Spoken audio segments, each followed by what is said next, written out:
convoca entonces en este espacio, en estos momentos, es dialogar, reflexionar y conocer más sobre la llamada comunicación asertiva. Este tipo de comunicación está muy en boga hoy día dentro del ámbito laboral. Eh, varias capacitaciones y relatorías en torno a reconocer cómo es la comunicación cotidiana en mi espacio laboral. Y también en relación a cómo yo puedo ir trabajando mi comunicación para que ésta mejore cada vez más. Principalmente para quienes trabajamos, ¿cierto?, con usuarios, usuarias, clientes, etc. Entonces, vamos a empezar con esto que llamaba nuestro profesor de la escuela, una lluvia de ideas, para saber a priori qué es lo que ustedes entienden por comunicación asertiva. ¿La conocen? Una palabra que se les venga a la mente cuando hablamos de comunicación asertiva.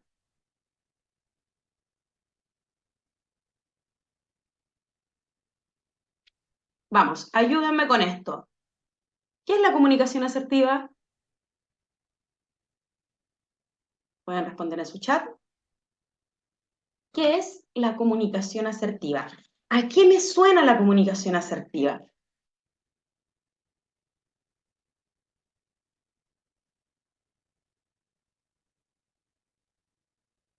Vamos, estimados y estimadas. Aquí Roberto nos dice, comunicar adecuándose a las condiciones del entorno y al usuario en el momento en que está siendo atendido. Qué importante es adecuar mi comunicación, ¿cierto?, al entorno y al usuario.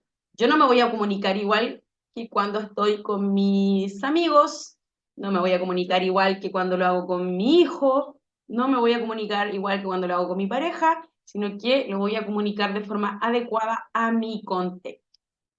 Dar un mensaje adecuado a la situación. Muy bien. Tiene que ver con la actitud y la forma positiva de entablar la forma de comunicarnos. Sí, tiene que ver mucho también con esta forma positiva que decimos, ¿cierto?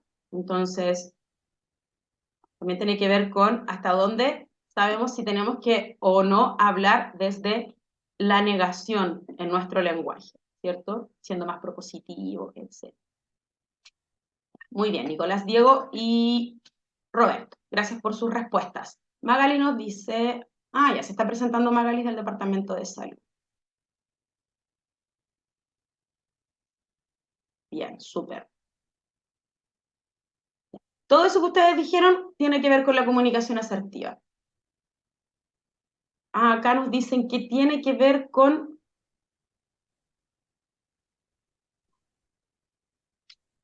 la forma adecuada de comunicarse. Sí, la comunicación asertiva tiene que ver con una forma adecuada de comunicarnos. Y esto nos permite también revisar cómo yo me comunico, ¿cierto? ¿Cuáles son mis habilidades de comunicación? Entonces, ¿qué tenemos aquí en la comunicación asertiva? Entonces,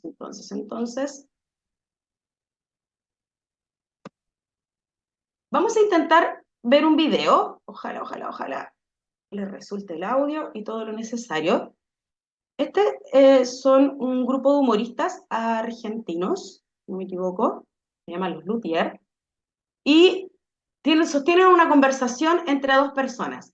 Y vamos a ver aquí de qué forma se comunican. Así que súper atentos y atentas.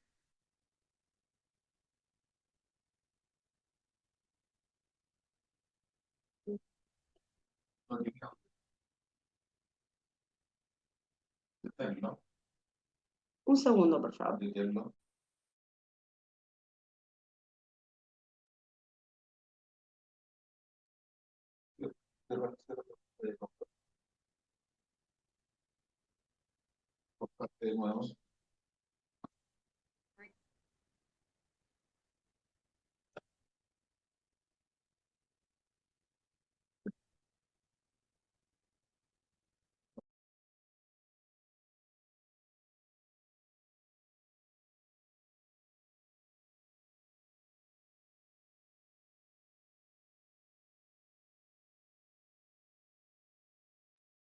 Bien, ahora vamos a ver si logran escuchar el audio. La siguiente pieza de este recital es un ritmo latinoamericano muy festivo, muy animado, que se canta, se baila sobre todo, difundido en países tropicales como Colombia, Venezuela, República Dominicana. En fin, estamos hablando ni más ni menos que del famoso merengue. ¿Cómo le va? Es una danza... Doctor. ¿Cómo está? Bien, me alegro de que esté aquí, así podemos compartir esta breve disertación. Ah, ¿cómo no? Y esto, digo, deja de ser un simple monólogo para convertirse en un biólogo. Estábamos hablando del merengue. El merengue es un delicioso postre, un pequeño pastel o pastelito de forma ahogada o ahuevada que se hace batiendo las claras de huevo a punto de nieve, se lo mezcla con el almíbar y se lo hornea 20 minutos. Doctor, no. Una vez que no. está horneado...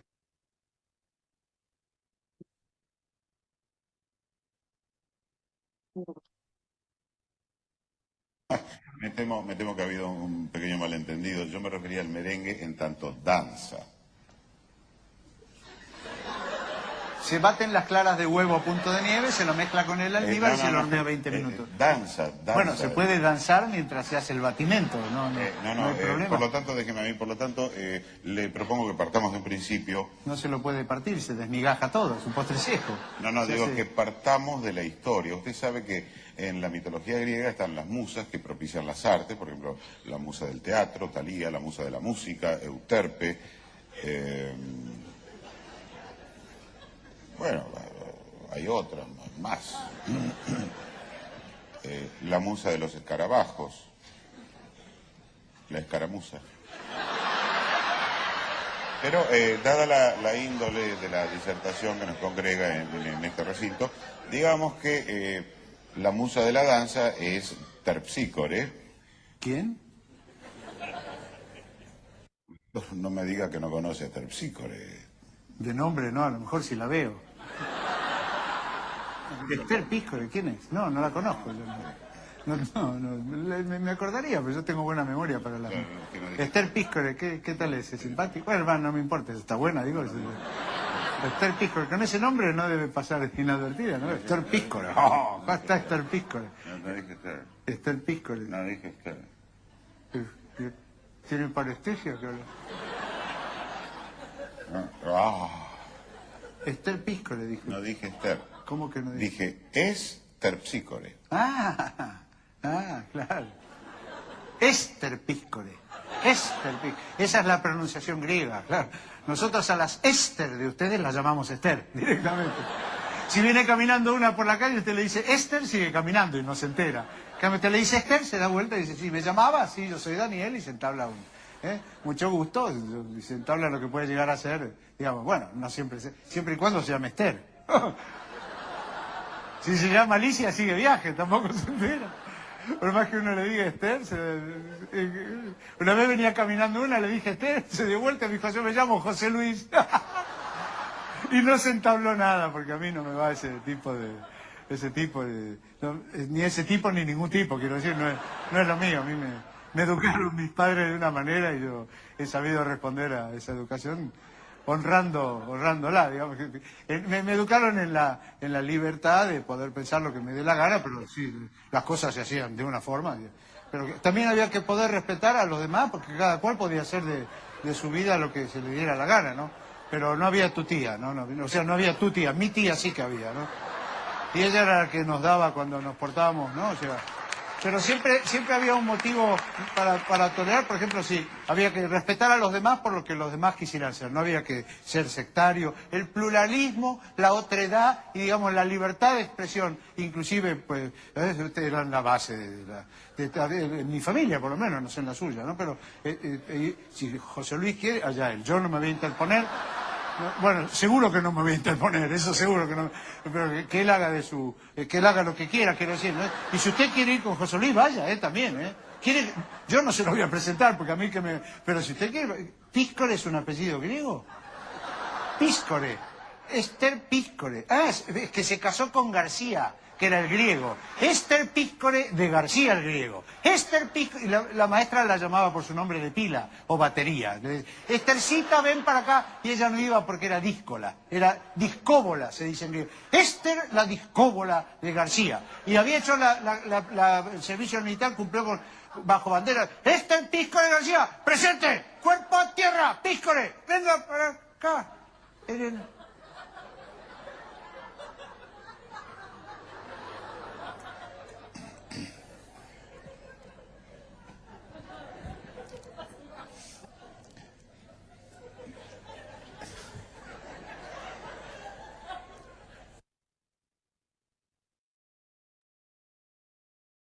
Bien, quisiéramos verlo completo, la verdad, porque son muy entretenidos ellos. Pero la idea era un poco distendernos, ¿cierto? La risa, la sonrisa siempre ayuda a los espacios de creación, ayuda a ponernos en modo creativo. Y tenemos una pregunta aquí con este video. Ups, acabo de hacer. Vamos.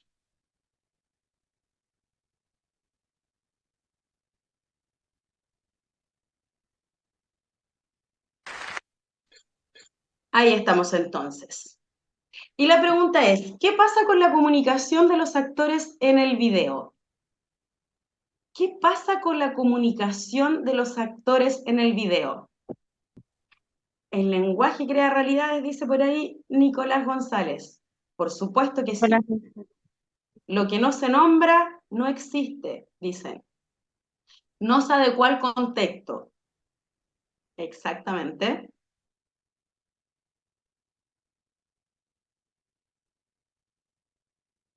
¿Qué más? ¿Qué más? Respecto de la comunicación de ellos dos. No hubo comunicación asertiva. No hubo comunicación asertiva. A pesar de lo gracioso que es, ocurrió que se asemeja quizás cuando en la conversación se interrumpe a los usuarios o al otro interlocutor. Muy bien. A eso quería llegar, Roberto, con cómo podemos asemejarlo a nuestra realidad laboral. La verdad es que ahí no había comunicación. Lo que había era entrega de mensajes individuales, ¿ya? No había diálogo, no había entendimiento. Uno empezó a hablar del merengue como postre y el otro entendió que era el merengue de la danza, ¿cierto? Se basaba en la interpretación. Exacto. Y lo que nosotros hacemos en la comunicación es interpretar lo que el otro dice. Nosotros no accedemos a lo que la otra persona nos quiere decir de forma integral. Eso depende mucho de cómo yo lo comunico, ¿cierto? Pero también de quién recepciona. Por eso el lenguaje crea realidades. Así es, ¿ya? Esa es una frase muy, muy, muy importante. El lenguaje, lo que quiero decir y cómo lo digo, ¿ya? Ahí hay dos cosas súper, súper importantes, ¿ya? Entonces, estas personas estaban hablando de cosas distintas. Y cuando hablamos de cosas distintas y no logramos darnos cuenta de que hay algo en común que tenemos que solucionar, reflexionar, dialogar, no existe la comunicación. No existe el traspaso de comunicación de forma integral, ¿ya?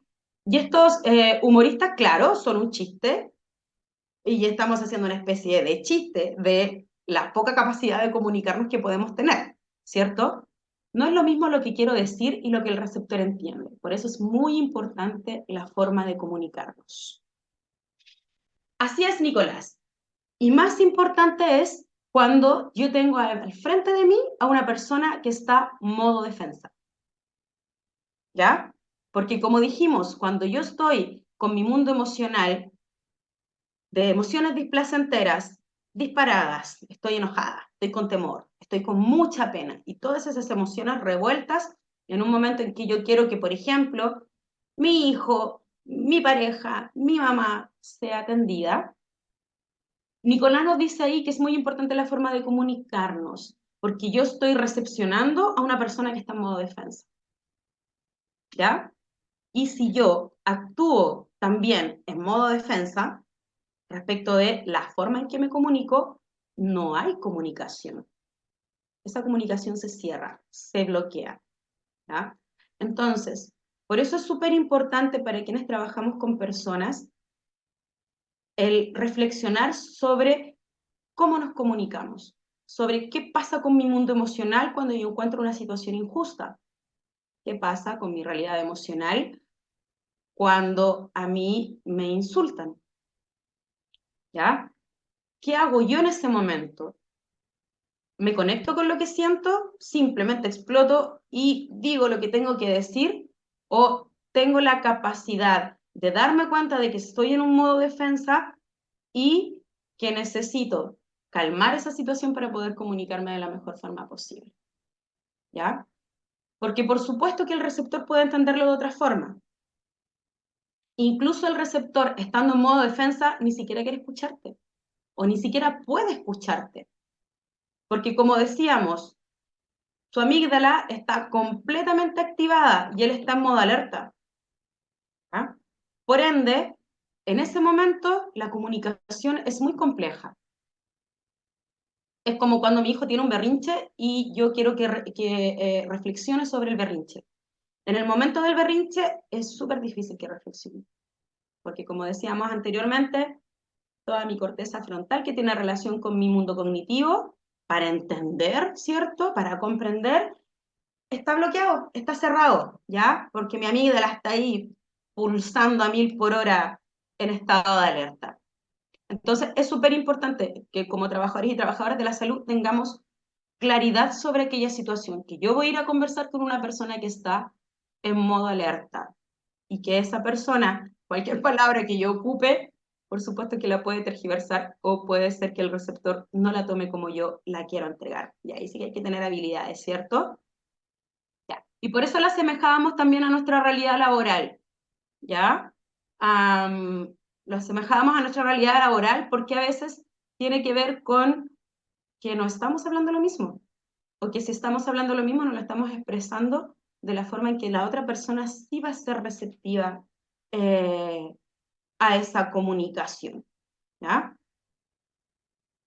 Ahora, cómo yo me puedo no salir de mi modo profesional o de mi modo trabajador, trabajadora de la salud y salirme de mi condición, en mi caso, de Paz, ¿cierto? Mi nombre es Paz, persona, y atender como la psicóloga que soy. Qué difícil, ¿cierto? Porque yo soy Paz, persona, y tengo una forma de relacionarme y de comunicarme. Pero en esa instancia, yo soy Paz, psicóloga. Y por ende, todo esto que yo estoy aprendiendo tiene que estar internalizado.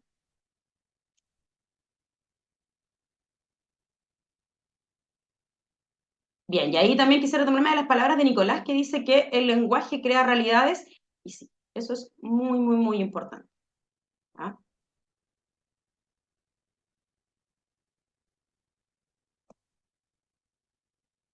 Bien, ¿recuerdan que en el módulo 1, en lo que ustedes leyeron, en los documentos que leyeron, teníamos una actividad, ¿ya?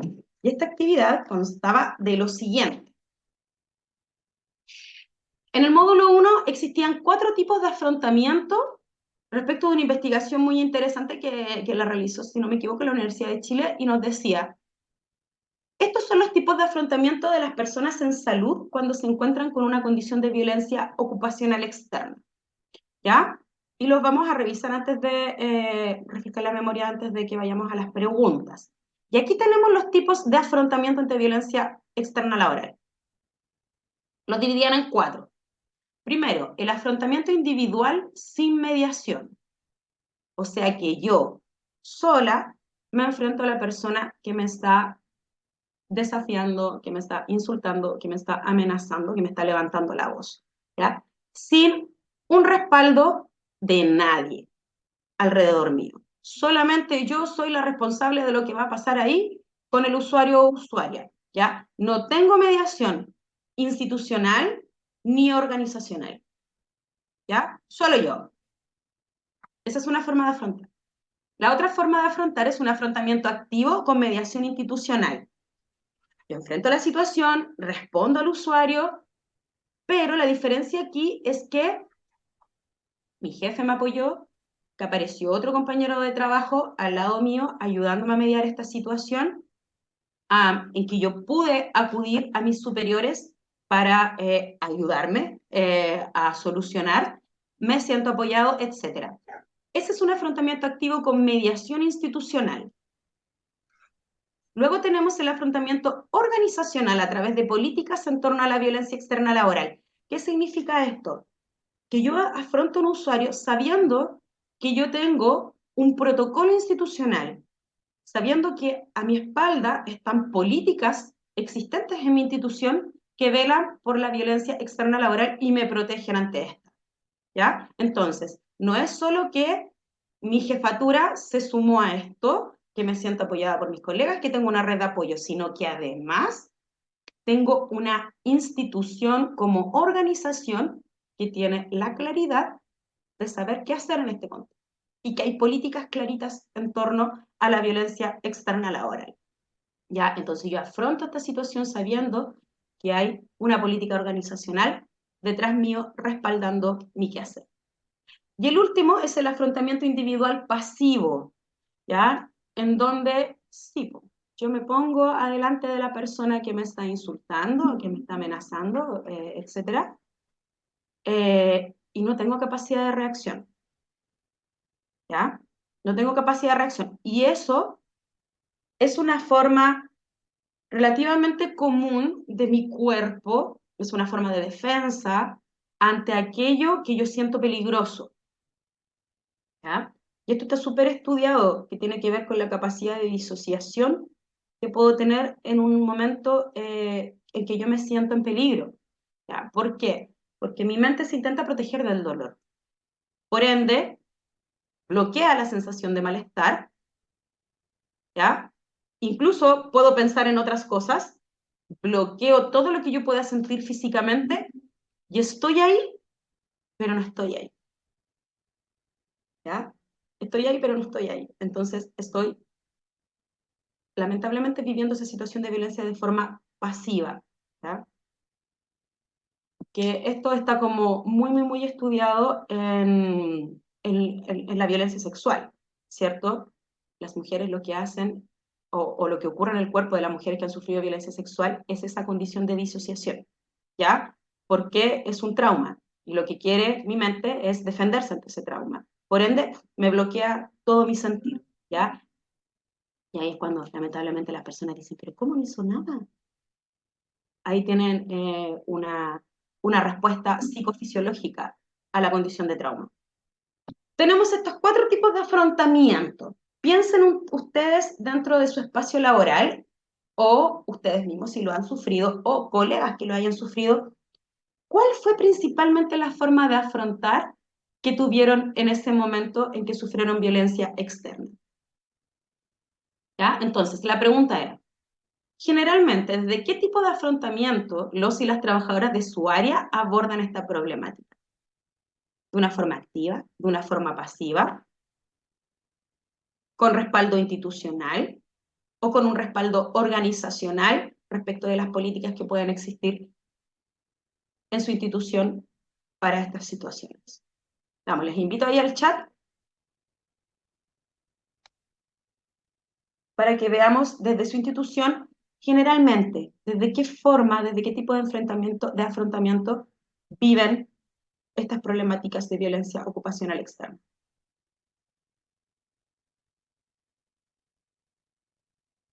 ¿Ah? Pasiva, de una forma pasiva principalmente. Daisy nos dice, completamente pasiva. Sí, ya es comprensible, porque como les contaba, se activan modos de defensa en mi mente, ¿ya? Y que no me permiten actuar. Aunque hay una ley que nos respalda, que bueno, sí, porque eso tiene que ver con la formación que yo puedo tener como profesional o como persona que trabaja en salud respecto a estas situaciones. Pero también tiene que ver con mi condición personal. Modo ejemplo, una colega de trabajo que haya sufrido violencia por parte de su pareja. Va a poder actuar ante un hombre que la está violentando verbalmente en su espacio de trabajo, ¿ya? Entonces también tiene que ver con mi realidad personal, también tiene que ver con mi sexo, porque también daban cuenta de que principalmente son los hombres usuarios los que entran, según las estadísticas, los que entran en esta condición de violentar, ¿cierto? Y muchas veces, o la mayoría de las veces, quienes recepcionan son mujeres, ¿ya? Entonces, hay muchos factores ahí asociados, los personales, mi condición de género, el respaldo institucional, etcétera. Pese a que la ley 21.188 nos protege, actuamos de una manera pasiva ya que no tenemos el conocimiento necesario para actuar. Porque todo esto que estamos aprendiendo ahora, deberíamos estarlo aprendiendo y repasando constantemente. Porque yo ahora puedo entender cuál es la comunicación asertiva, ¿cierto? Pero en el transcurso de mi cotidianidad, depende de cómo yo me sienta, de las problemáticas que tenga, etcétera, del día que viví, esa comunicación asertiva no necesariamente la puedo llevar a cabo. Entonces tiene que ver con un reforzamiento constante, ¿ya? Ahí en el tema, cómo la institución es capaz también de ir abordando esto. Es como cuando queremos instalar una temática importante y lo hacemos, no sé, una vez al año. Y sí, por supuesto, aprendemos, puede funcionar, pero eso lo tengo que estar reforzando constantemente. ¿Ya? Ya. ¿Por qué crees que utilizan esta forma? Ya, pues aquí Luis, por ejemplo, nos da una respuesta. No tenemos el conocimiento necesario para actuar, ¿ya? Que pudiera ser una de las causas por qué se actúa principalmente de forma pasiva. ¿Ya? Pero el por qué es súper importante. ¿Por qué actúan ustedes de forma pasiva principalmente? Si tienen una ley que les respalde, ¿será lo que dice Luis, que no cuentan con los conocimientos y las habilidades necesarias para actuar? Porque la comunicación asertiva, el trabajo en equipo, la educación emocional, mi inteligencia emocional, son habilidades que se desarrollan, ¿ya? No es algo con lo que yo vengo dado en la vida, son condiciones que se desarrollan. Por eso se llama educación emocional, ¿ya? Y por eso lo ideal es aprenderla desde pequeños, pero eso se puede entrenar, ¿ya? Siendo adultos. Temor, incertidumbre, falta de lineamientos claros para actuar. Sí, hay un mundo emocional ahí dando vuelta que es muy complejo cuando yo tengo que enfrentar una situación de violencia verbal. Me están violentando, claramente. Me están vulnerando, ¿ya? Y por supuesto que genera todo este tipo de emociones. Lineamientos claros para actuar. Por eso es tan importante esta capacitación, porque luego cuando nos encontremos de forma presencial, la idea es generar como esta columna vertebral de lineamientos claros para actuar en una situación de violencia externa laboral. Depende del respaldo de nuestros superiores. Importantísimo, importantísimo, ¿cierto? Mi red de apoyo. Yo siento que me van a respaldar, siento que si me expongo voy a tener esta red de apoyo y mis superiores me van a ayudar, voy a contar con ellos, si quedo con secuelas emocionales, voy a tener la posibilidad de ser atendida dignamente, ¿cierto? Para ir sorteando esta condición, me van a cuestionar y un sinfín de condiciones que son las que están ahí posibilitando el que yo aborde esta problemática de la mejor forma o definitivamente no la aborde o me quede ahí en stand-by o la aborde de una forma pasiva. Históricamente se han dado situaciones de represalia, falta de respaldo. Es un conocimiento colectivo de estas situaciones. Por ende, ha sido una construcción histórica que sigue repercutiendo.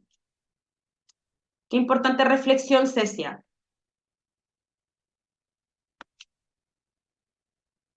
Qué importante reflexión, Cecia, porque cuando estas condiciones, como dices tú, se dan de forma histórica, constante en el tiempo, lo que tendemos a hacer es a naturalizar, ¿cierto? Y a individualizar. O sea, esto me ocurrió a mí y yo veo cómo salgo de esto, cómo me las arreglo, cómo vuelvo a estar en modo creativo, cómo me atiendo con, por ejemplo, un profesional de la salud mental, un psicólogo, etcétera, que me ayude a pasar esta situación, ¿cierto? Entonces, por eso es muy, muy, muy importante que empecemos a desnaturalizar estas formas de actuar ante la violencia ocupacional externa. Inconscientemente bajamos el perfil al ser agresión verbal, la más frecuente.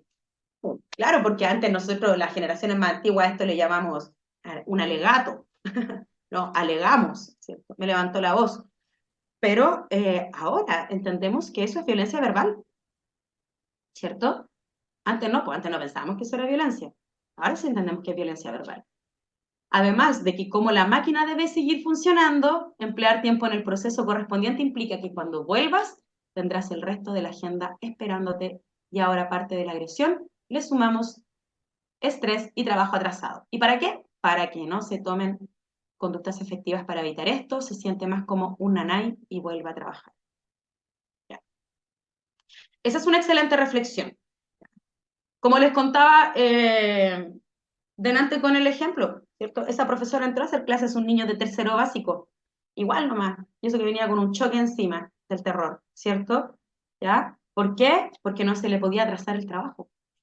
Entonces, si ella se iba para la casa, se tomaba el día, quedaban todos sus niños ahí y ella iba a tener que volver luego a tener más labor, ¿ya? Estas son las condiciones institucionales que no nos permiten abordar de la mejor forma este tipo de experiencias. ¿Ya? Por eso es súper, súper, súper importante que este trabajo sea mancomunado y en equipo, ¿ya? Para que todos los miembros directivos también tengan esta información y también ellos tengan la posibilidad de dar una respuesta efectiva. Bien, ¿ayuda positivamente a solucionar estos conflictos? Yo creo que la respuesta la han dado ustedes. No, no ayuda positivamente a solucionar estos conflictos. ¿Ya? De hecho, la respuesta pasiva es una de las peores respuestas que se pueden dar, lamentablemente. Así que dentro del diagnóstico que ustedes mismos están haciendo, estamos dando cuenta de que sí, pues, es una situación muy compleja, muy compleja. Bien, vamos con la comunicación asertiva, fundamentos y herramientas. Y vamos con lo siguiente. La forma de comunicar equilibradamente, que es un sinónimo de comunicación asertiva, implica un alto desarrollo emocional. O sea, yo como persona tengo que haberme estudiado mucho a mí misma, reconocer lo que siento, validar lo que estoy sintiendo, mantener la compostura, ¿cierto? Cuando hay alguien que está enojado frente a mí, acordarme que la neurona espejo me va a hacer enojar igual que esa persona y por ende yo tengo que ser consciente de que ese espejito está ahí, existe y que está de lleno permitiéndome a mí sentir lo que está sintiendo la otra persona. Las personas asertivas expresan lo que piensan, sienten y actúan sin imponerse ni perjudicar a nadie. Esto es súper importante. ¿Cómo yo soy capaz de expresar lo que siento y pienso sin esta imposición o sin perjudicar a la otra persona? ¿Ah? Me están agrediendo verbalmente, que es la forma más común. Me están agrediendo verbalmente y yo tengo que expresar y decir y actuar de una forma que sea distinta al espejito que me están mostrando al frente. La asertividad es aceptar o tolerar el derecho de los demás a pensar, opinar y actuar, ¿ya? Entendemos que es un derecho de las personas el opinar, el pensar distinto a nosotros. Aquí sí hay un arma de doble filo en esta frase, ¿ya? Que tiene que ver con que, por supuesto, que escucho al otro en su forma de pensar y sentir y opinar. ¿Cuál es el límite? ¿Hay un límite acá? Sí. Hay un límite cuando pasamos el respeto a la humanidad, ¿cierto? O los derechos básicos de nuestro resguardo. Porque, por ejemplo, si la persona me está insultando, voy a aceptar, voy a tolerar el insulto, también tengo que tener la capacidad de poner límite. Pero si yo pongo ese límite desde el enojo y desde la neuronita espejo, no va a haber mucha respuesta. Yo creo que es muy válido que todos pensemos distinto, pero siento y creo que cuando se transgreden límites hay que parar la situación. Lo mismo que estábamos diciendo, ¿cierto? Gracias, Robert. Por supuesto que hay que parar la situación, ¿ya? Y hay que poner límites. Ahora, ese límite yo no lo puedo poner desde la misma emoción que me está poniendo el otro. Entonces, tengo que saber trabajarme a mí mismo para que la neurona espejo no se inserte en mí, no se inserte en mi mundo emocional. La persona asertiva mantiene una relación transparente, auténtica con los otros, actúa con firmeza, sin agresividad. Nuestras generaciones más antiguas, ¿cierto? Era como, pensábamos que la autoridad era lo mismo que el autoritarismo, pensamos que la firmeza es lo mismo que la agresividad. Hoy día entendemos que son dos cosas completamente distintas, ¿ya? Actuar sin agresividad, sin superioridad y sin prepotencia. Esto es súper importante también, el tema de la superioridad, ¿ya? Porque eso es lo que genera muchas veces no tener empatía con los otros, en mi condición de sentirme superior. Y por supuesto, para quienes trabajamos en salud, las personas nos ven como superiores, ¿cierto? Entonces, ¿cómo puedo utilizar eso yo a mi favor? Eso es súper importante porque es una responsabilidad gigante la que estoy teniendo con otras personas. Es como en mi rol de psicóloga, ¿cierto? Muchas personas lo que yo digo es la verdad. Soy profesional de la psicología, pero eso yo lo tengo que utilizar para ayudar a los demás, ¿cierto? Y en el favor de los demás.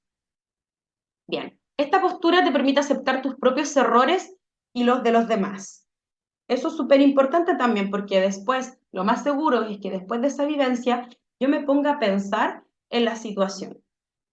Y aquí, ¿cómo tenemos esa capacidad de darme cuenta del posible error que yo haya cometido sin culparme y sin caer en la invalidación de mí misma por esta situación?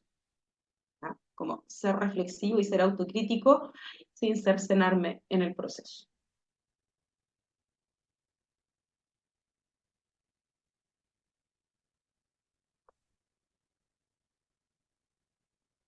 Aquí tenemos algunas características de las personas que tienen una comunicación asertiva. Y bueno, antes de eso teníamos los criterios de la comunicación asertiva, ¿cierto? Yo soy capaz de comunicar, yo soy capaz de decir lo que pienso y siento, no me invalido a mí mismo, ¿ah? Pero lo hago de una forma en que estoy consciente de que la otra persona va a recepcionar lo que yo le estoy diciendo. Y principalmente ser consciente de no caer en la neurona espejo, porque si no ahí ya tenemos cortada la comunicación. ¿En qué se caracteriza una persona que tiene comunicación asertiva? Manifiesta ideas y sentimientos sin hacer menos a los demás. Esto es súper importante. Era lo mismo que hablábamos, como de esa condición un poco de superioridad que pudiéramos sentir, ¿cierto? Porque cuando yo a la otra persona la hago sentir más chiquitita, lo que estoy haciendo es, no estoy intentando subsanar la situación. Lo que estoy haciendo es utilizar mi condición de autoridad para que la otra persona se sienta menoscabada. Se caracteriza también por ser receptivo a las opiniones ajenas, dándoles la misma importancia que las propias. ¿Qué trabajo este? ¿Cierto? Escuchar las opiniones de las demás personas, dándole importancia a las propias también. Expresar de forma directa, abierta y honesta sus ideas ante los demás. Expresarlas, pero de forma abierta y honesta. Evitar conflictos, aceptando que no todas las ideas que se comparten, pero que tienen un valor para quien las expresa. ¿Ah? ¿Y qué tenemos acá? Comunicación asertiva. Está al medio de la comunicación agresiva y de la comunicación pasiva, ¿ya? Y por supuesto que podemos entender cuál es una comunicación agresiva y pasiva. Una comunicación pasiva, tengo problemas para manifestar lo que pienso y siento. Tengo miedo, no me salen las palabras, me quedo callada ante una situación de injusticia, no soy capaz de expresar lo que me está pasando. Infravaloro mis propias opiniones. No, ¿para qué voy a opinar esto? Quizás estoy en un error. Insegura completamente de lo que estoy pensando en ese momento. Temor a ser rechazados, y eso hace que yo no me comunique. Dar valor superior a las opiniones de los demás, porque me siento insegura con mi propia opinión. Al otro lado tenemos la comunicación agresiva. Yo desprecio, no acepto las otras ideas de los demás. Por supuesto que sean ideas que están dentro del límite del respeto. Sobrevaloro mis propias opiniones y mis propios sentimientos. Los pongo todo el rato por sobre los otros. Y existe una falta de comunicación porque yo intento imponer mi propia idea y no escucho lo que los demás me dicen. Esto, veámoslo cada una consigo misma, ¿cierto? ¿Dónde estoy yo? ¿Tengo una comunicación más pasiva, más agresiva, o en realidad tengo la capacidad de mantener comunicación más asertiva? Y aquí, nos vamos con algunos ejemplos. Hay una larga fila y sin respetar los turnos una persona se expone adelante. Estás a cargo del lugar y le dices, ¿cuál sería ahí una respuesta pasiva, asertiva o una respuesta agresiva? A ver, ayúdenme en el chat.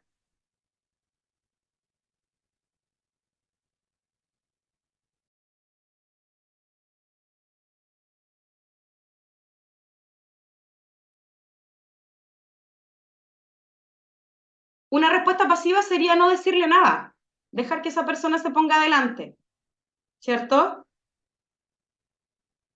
Una respuesta agresiva sería retarlo. Oiga, señora, no se dio cuenta que está la fila lista, salga de aquí.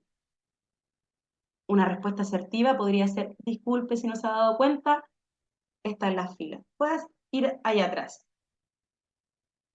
Llevas tu ordenador a reparar y el encargado del servicio te indica que tardará por lo menos un día. Después de esperar una semana, aún no empezaron a repararlo. ¿Qué le dices tú?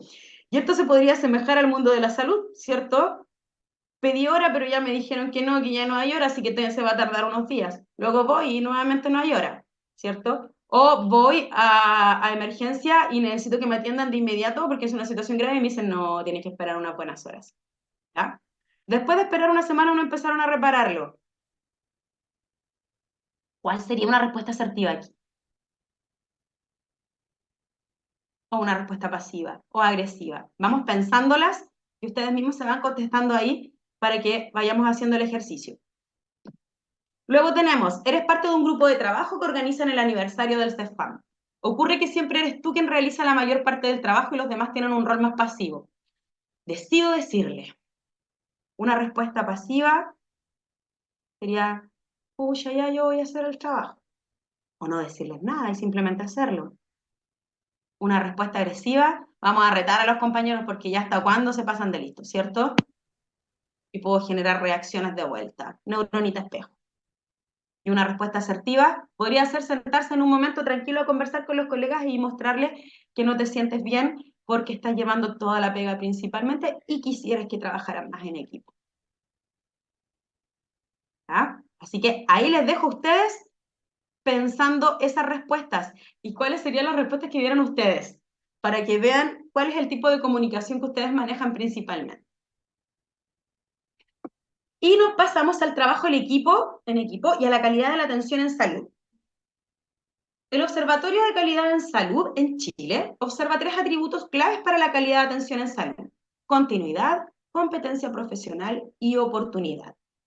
La continuidad tiene que ver con que la atención yo la proveo de forma ininterrumpida, coordinada y entre distintos proveedores e instituciones, ¿cierto? Aseguro la continuidad con todas las redes que tengo, atendiendo de forma ininterrumpida y coordinada.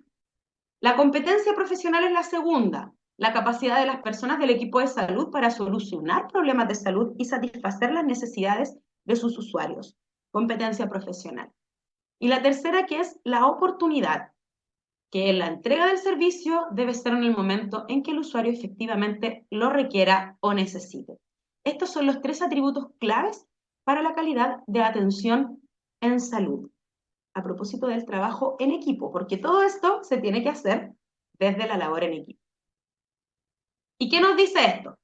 Que el trabajo en equipo cobra una gran importancia para hacer frente a los desafíos de la calidad de la atención, porque es un proceso de constantes acuerdos y adaptaciones, ¿ya? Entonces yo no puedo solamente yo estar trabajando en eso, porque son procesos que van cambiando constantemente y que requiero que mis colegas, que mis superiores, todos estén involucrados en estos nuevos acuerdos para ir readaptando los desafíos de la calidad de atención. El equipo debe lograr realizar acciones para comprender todos sus atributos e interrelaciones y de esta forma lograr optimizar la salud de las personas. ¿Cómo yo como equipo voy a comprender los atributos y las interrelaciones en mi institución si no hay diálogo de equipo? No se puede, ¿cierto?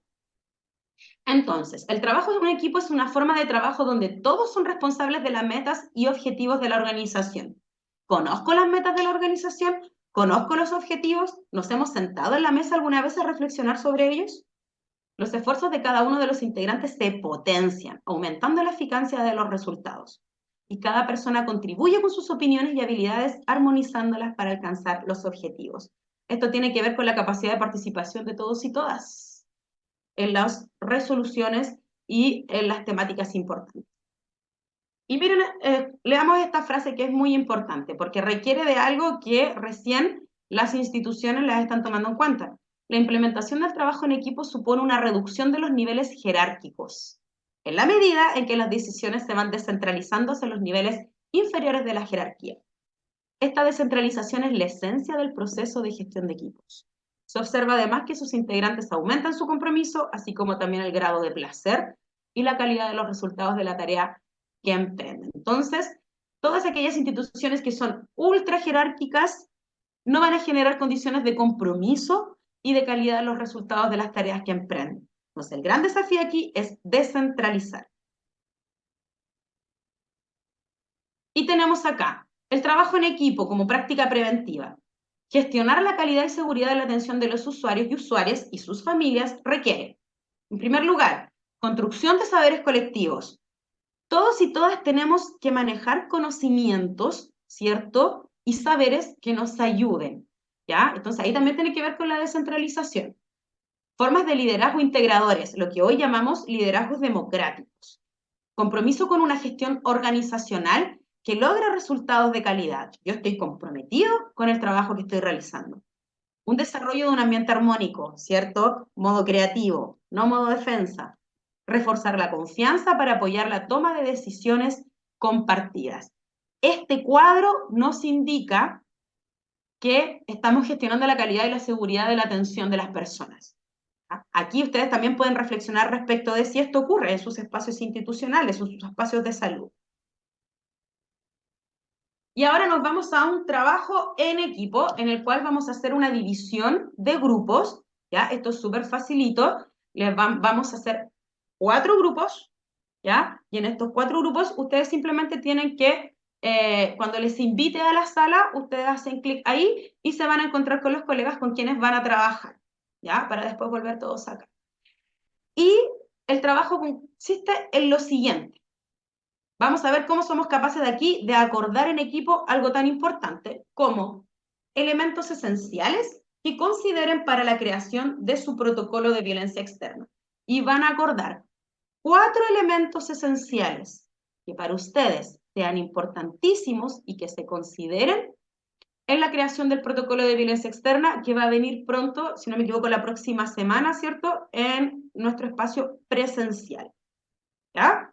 Así que recuerden, 4 elementos esenciales que consideren para la creación de su protocolo de violencia externa.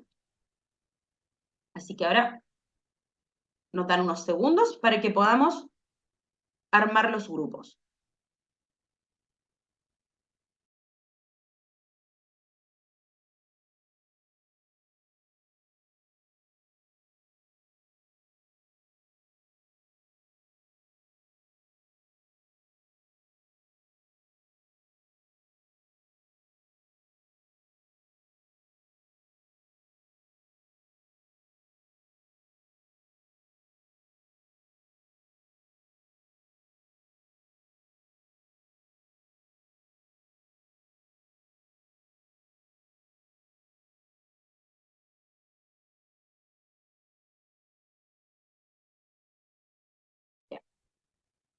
Bien, ya se armaron los grupos.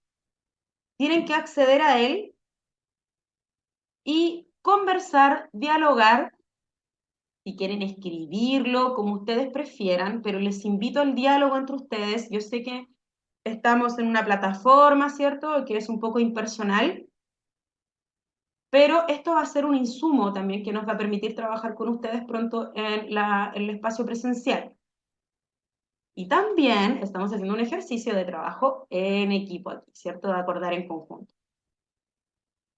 Luego, cuando tengan las respuestas, vamos a volver y vamos a ocupar nuevamente el Menti para que ustedes integren ahí los 4 elementos. Y vamos a poder ver en pantalla cuáles son aquellos elementos que ustedes han considerado importantes para todos y todas.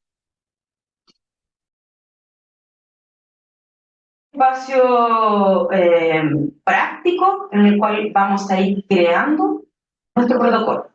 Así que les invito a activar esos micrófonos.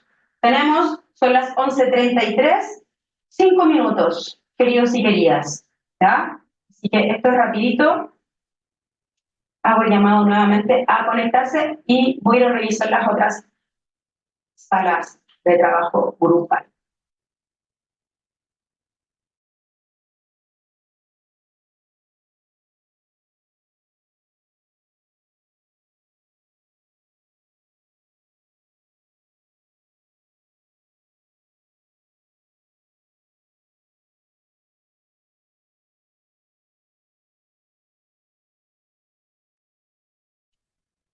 Estamos de vuelta entonces.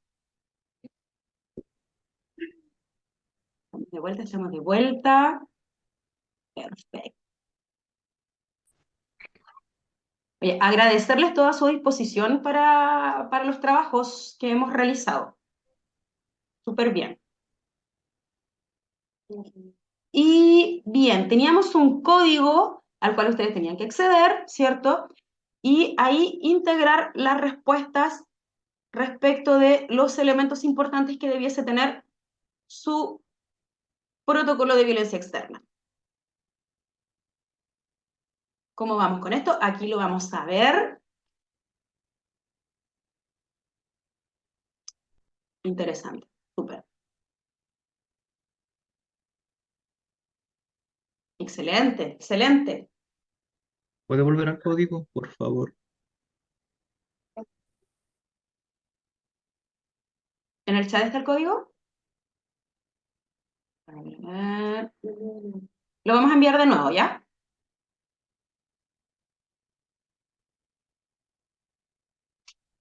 Ahí está, por el chat.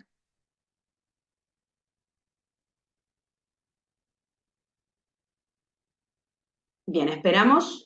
Entonces, parece que hay un grupo que no ha respondido. Ya, esperamos al grupo que falta entonces.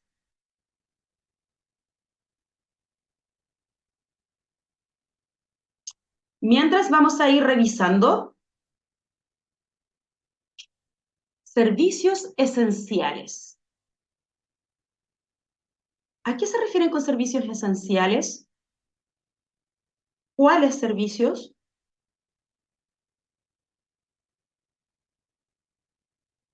Dejamos ahí la pregunta y seguimos avanzando. Ahí usted nos va respondiendo. Eso está creciendo, muy bien.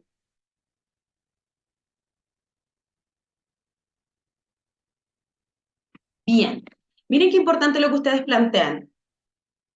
Y esto es un muy buen insumo para luego trabajar de forma práctica. Servicios esenciales como atención médica, asesoramiento psicológico, asistencia legal y refugio seguro. Perfecto, muy bien, Pamela, gracias por tu respuesta. Bien, qué importante es esto, ¿cierto? Una atención médica, un asesoramiento psicológico importantísimo, asistencia legal y refugio seguro. La seguridad hace que yo decante en mi estado de alerta y por ende mi cuerpo relaje y no aparezcan síntomas indeseables en mi salud mental. ¿Qué más tenemos acá? Sanciones efectivas. Bien, sí, y las personas tienen que saber y tener claridad de cuáles son las sanciones que les van a llegar si es que generan violencia de cualquier tipo sobre ustedes, ¿ya? Coordinación y gobernanza. Por supuesto que todo esto tiene que estar coordinado de forma efectiva. ¿No resultó el código? Dicen acá. Serían 1, descripción clara, muy bien, claridad. Flujo de notificación, eso tiene que ver con el protocolo, ¿cierto? A quién yo notifico y que ese flujo sea accesivo. ¿Qué más tenemos acá? ¿Cómo actuar frente a una situación? Tenemos que capacitarnos. ¿Cómo actuar frente a una situación? Y el flujo de denuncia. Apoyo psicológico. Lo más básico que puede haber si yo sufrí violencia en mi espacio laboral es tener un apoyo psicológico. Gratuito y eficiente. Acompañamiento. Por supuesto que cualquier persona que sufre violencia requiere estar acompañada, porque si no los síntomas se acrecientan.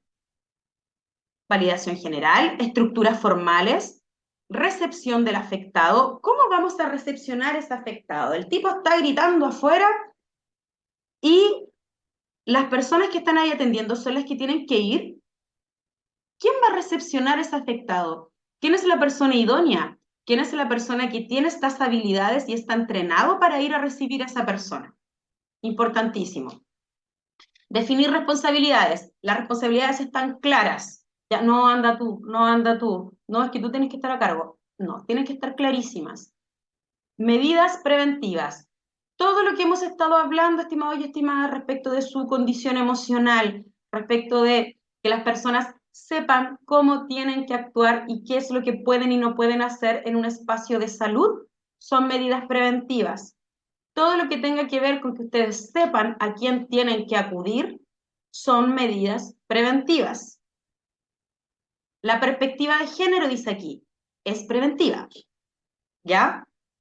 Es preventiva porque si, además, las estadísticas nos dicen que quienes reciben principalmente violencia en espacios de salud son mujeres trabajadoras de la salud, necesitamos integrar la perspectiva de género sí o sí, ¿ya? Y esta también sería ideal que estuviera clara para los usuarios y usuarias. Reinserción laboral. ¿Cómo voy yo a reinsertarme laboralmente luego que paso esta situación? ¿Voy a tener apoyo? ¿Va a ser de a poco? ¿Me van a mantener alejada un tiempo de los usuarios y usuarias? Etcétera. Seguir la ley y la orientación. ¿Ya? Esto es súper importante. Todos y todas manejan la ley. ¿Ya? Aunque resulte o no resulte la ley, todos y todas quienes trabajan en ese espacio manejan la ley. Flujograma de actuación. Esto tiene que estar sí o sí en su protocolo, ¿cierto? Yo sé si hay un tipo gritando afuera de emergencia, yo como trabajadora de la salud tengo claro lo que se procede, cómo se procede y a quién yo debo acudir para subsanar esa situación. Ya no es como, vai tú, o voy yo, o vai tú, y ahí la que salga nomás. ¿Ya? Tiene que haber un flujograma de actuación. Educación en la ley que lo respalda, ya lo dijimos, apoyo psicológico, servicios esenciales que también tienen que ver con este apoyo psicológico, ¿cierto? Definir conceptos, muy bien, y la difusión. La difusión es súper importante, ¿ya? Tiene que ver con una medida preventiva, y yo no sé si en los establecimientos de salud existen políticas constantes de difusión, porque no solamente basta con el cuadrito que está allí a la entrada que dice, usted tiene derecho a pedir ayuda, pero no a insultar al personal de salud. Por ejemplo, ¿ya? Esa es una forma de difusión, pero pueden haber muchas más que estén de forma constante educando a usuarios y a usuarias y a sus familias respecto de estas situaciones. ¿Qué pasa si hay una situación de violencia? ¿Cómo podemos prevenir esta situación de violencia? Etcétera. Seguir la ley y la orientación, acompañamiento, ¿cierto? Que tienen que ver también con estos servicios esenciales, la recepción del afectado, ¿sí? Como recepcionamos, etc. Un modelo informativo. Bien, entonces todos estos elementos esenciales están muy claros y muy positivos para la posibilidad luego de crear este protocolo, ¿cierto? Los vamos a entregar a nuestro relator que va a estar ese día con ustedes para que trabaje en sus insumos respecto de estos elementos esenciales que podría ser la columna vertebral para la creación del protocolo.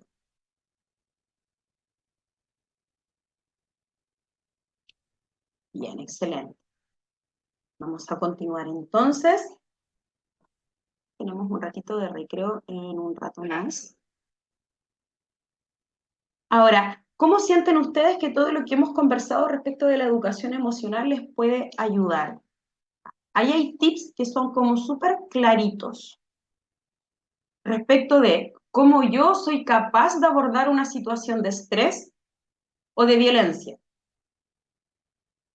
Porque esa situación de violencia y de estrés también tiene que ver con las capacidades y las habilidades personales y la situación en la que yo me encuentro, ¿cierto? Tengo un pariente enfermo, estoy frustrado porque no me atienden pronto, estoy enojada porque llevo 4 horas ahí esperando, tuve que ir con mi hijo y mi hijo no para de llorar, un sinfín de situaciones personales, ¿cierto? Pero también hay situaciones que tienen que ver con lo institucional y con la forma en que operan los servicios de salud, ¿cierto? La alta espera, la poca dotación de personal, las pocas capacitaciones que puedan tener ustedes en cuanto al abordaje de este tipo de personas que están desbordadas emocionalmente.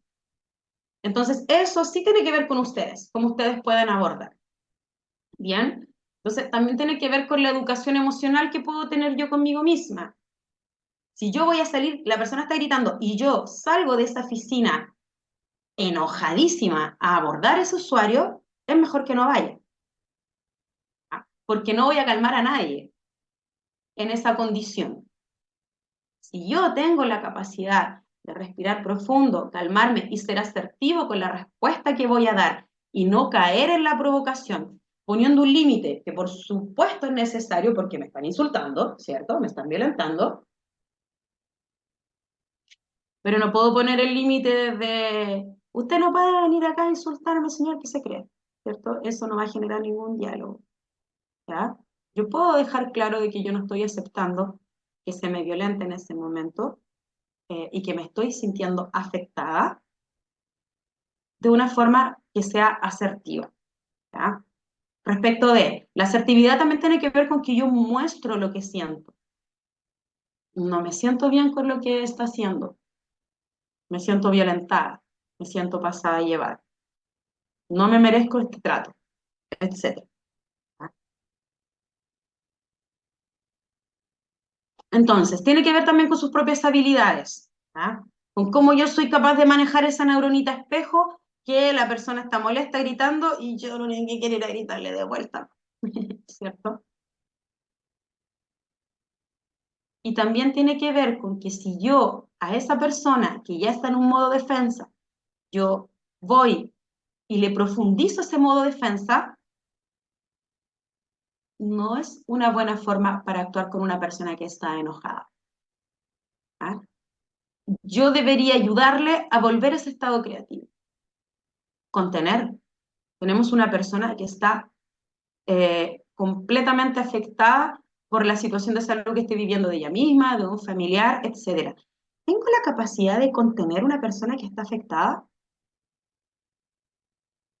Y eso es súper importante porque de repente en salud podemos decir, no, yo me preocupo de la salud de la persona, yo no tengo que estar conteniendo a nadie. Pero cuando trabajamos con personas sí tenemos que tener esa capacidad. Y más aún cuando trabajamos con personas que están en condiciones de vulnerabilidad, porque tienen a alguien enfermo, ¿cierto? Porque su mundo emocional está lleno de pena, de tristeza, de incertidumbre. Entonces, aquí abordamos lo personal.